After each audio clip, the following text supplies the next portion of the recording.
नमस्कार साथियों, रेलवे की पाठशाला पर आपका स्वागत है। दोस्तों, आज हम एक बहुत ही महत्वपूर्ण टॉपिक के ऊपर बात करेंगे। आप रेलवे की किसी भी भर्ती का फॉर्म भर रहे हो, फिलहाल आरआरबी एनटीपीसी के फॉर्म यहाँ पर चल रहे हैं और भविष्य में कोई भी वैकेंसी जो रेलवे के यहाँ पर आने वाली है, तो उसमें सिग्नेचर आपको किस प्रकार का करना है। क्योंकि देखिए दोस्तों, रेलवे के अंदर सिग्नेचर और फोटो दो मेजर कारण होते हैं जिनकी वजह से आपका जो एप्लीकेशन फॉर्म है रिजेक्ट हो सकता है। और आपने जो ऑनलाइन फॉर्म भरा है, अगर वो रिजेक्ट हो गया तो आप दोस्तों एग्जाम ही नहीं दे सकते। इसलिए ये बहुत जरूरी है कि आप जो सिग्नेचर अपलोड कर रहे हैं वो एकदम सही हो और रेलवे का जो स्टैंडर्ड है उसके अकॉर्डिंग हो। तो चलिए, आज मैं आपके सारे डाउट यहाँ पर क्लियर करूंगा सिग्नेचर के बारे में, कि हिंदी में आपको सिग्नेचर करने हैं या फिर इंग्लिश में। तो चलिए शुरू करते हैं आज के इस वीडियो को। तो यहाँ पर पहले हम ऑफिशियल जो नोटिफिकेशन है उसको यहाँ पर देखते हैं और यहाँ पर कुछ इंस्ट्रक्शन दिए गए हैं आपके सिग्नेचर अपलोड करने के संदर्भ में। तो उसको पहले बताते हैं और फिर मैं अपना यहाँ पर खुद की एडवाइस आपको यहाँ पर दूंगा। तो यहाँ पर देखिए, स्पेसिफिकेशन फॉर सिग्नेचर इमेज, यानी कि जो आप सिग्नेचर की इमेज अपलोड करोगे फॉर्म भरते टाइम, उसके बारे में बता रखा है कि आप जो सिग्नेचर करो वो व्हाइट पेपर पर होना चाहिए और व्हाइट पेपर के ऊपर ब्लैक से कर सकते हो। ठीक है, तो आप ब्लैक कर दीजिए या फिर ब्लू करोगे तो भी यहाँ पर चल जाएगा। दूसरा यहाँ पर सबसे इंपॉर्टेंट जो चीज है ना वो दोस्तों ये है, signature must be in running letter not in block letters. यानी कि इसका मतलब ये है, आपका सिग्नेचर जो है वो रनिंग हैंड राइटिंग में होना चाहिए। अब देखिए, मैं आपको बता दूं, हिंदी में तो देखिए सारी जो हैंड राइटिंग होती है वो रनिंग होती है, लेकिन इंग्लिश में आपको एक चीज ध्यान रखनी है। अगर आप इंग्लिश में साइन कर रहे हो, जैसे मान लीजिए किसी का नाम रमेश है, तो उसको साइन ऐसा नहीं करना। ठीक है, बिल्कुल अलग अलग डिसजॉइंटेड लेटर बोलते हैं इसको, ऐसा नहीं करना। अगर ऐसा आपने किया, आपका फॉर्म रिजेक्ट हो जाएगा। तो अगर मान लीजिए आपका नाम रमेश है तो आप कुछ इस प्रकार से करेंगे तो आपका फॉर्म एक्सेप्ट हो जाएगा। दूसरा, यहाँ पर आपका सबसे बड़ा डाउट है कि भाई हिंदी में सिग्नेचर करें या इंग्लिश में। तो देखिए, आप किसी में भी कर सकते हैं, कोई दिक्कत नहीं है। बस आपका सिग्नेचर है ना वो ब्लॉक लेटर में नहीं होना चाहिए। आप रमेश की जगह इस प्रकार से कुछ बनाकर कुछ भी कर सकते हैं, कुछ भी कीजिए, बस ये है कि इंग्लिश में अगर आप कर रहे हो वो ब्लॉक लेटर में नहीं होना चाहिए और डिसजॉइंटेड लेटर के अंदर नहीं होना चाहिए। अगली बात बताई गई है, the image should be in JPG format.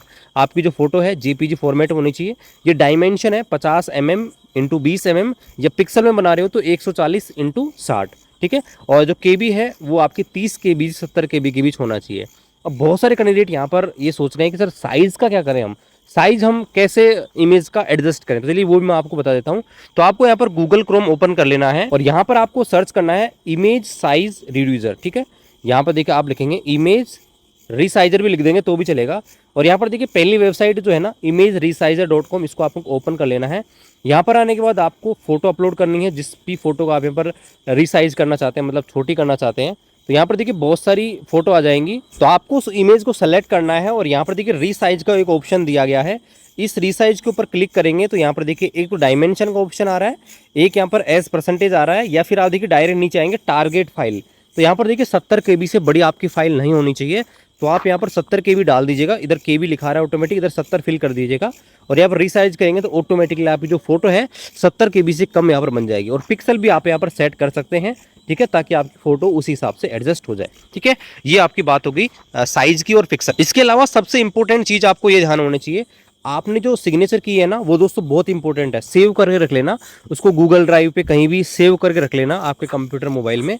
क्योंकि देखिए कई बार कैंडिडेट क्या होता है कि सिग्नेचर करके भूल जाता है, और जब आपका सीबीटी एग्जाम होता है या मान लीजिए टाइपिंग टेस्ट होगा, साइको टेस्ट होगा या फिजिकल टेस्ट होगा, तो वहाँ पर क्या होता है आप अलग साइन कर देते हो। तो उसको आपको ध्यान रखना है, यहाँ पर देखिए क्लियर लिखा गया है, the candidate signature obtain during registration and at the time of CBT TST document verification medical should be match.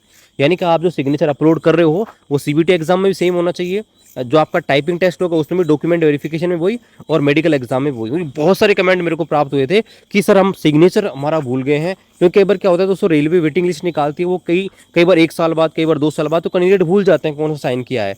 तो आपका जो सिग्नेचर उसको गूगल ड्राइव पर सेव कर दीजिए, मोबाइल है मोबाइल या फिर लैपटॉप है लैपटॉप में आप सेव यहाँ पर कर दीजिए। ठीक है, in case it is found that there is a mismatch of signature, अगर आप मिसमैच पाए जाते हो सिग्नेचर में, तो दोस्तों यहाँ पर आपको डेबर्ड घोषित किया जा सकता है रेलवे की तरफ से, यानी कि आप रेलवे की किसी एग्जाम में बैठ नहीं सकते। तो इस चीज़ का आपको विशेष ध्यान रखना है सिग्नेचर के बारे में दोस्तों, और सिग्नेचर की वजह से आपके फॉर्म यहाँ पर रिजेक्ट होते हैं। आई थिंक दोस्तों आपको सिग्नेचर के बारे में सारे डाउट यहाँ पर क्लियर हो गए हैं और अब आप यहाँ पर सही सिग्नेचर यहाँ पर अपलोड करोगे, ठीक है, ताकि आपका फॉर्म रिजेक्ट होने से बच जाए। हिंदी इंग्लिश किसी में भी कीजिए, लेकिन मैंने जो आपको टर्म्स कंडीशन बताई है वो सारी यहाँ पर फुलफिल होनी चाहिए।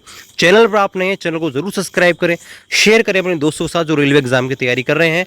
बाकी दोस्तों मिलते हैं अगले वीडियो में, तब तक जय हिंद, वंदे मातरम।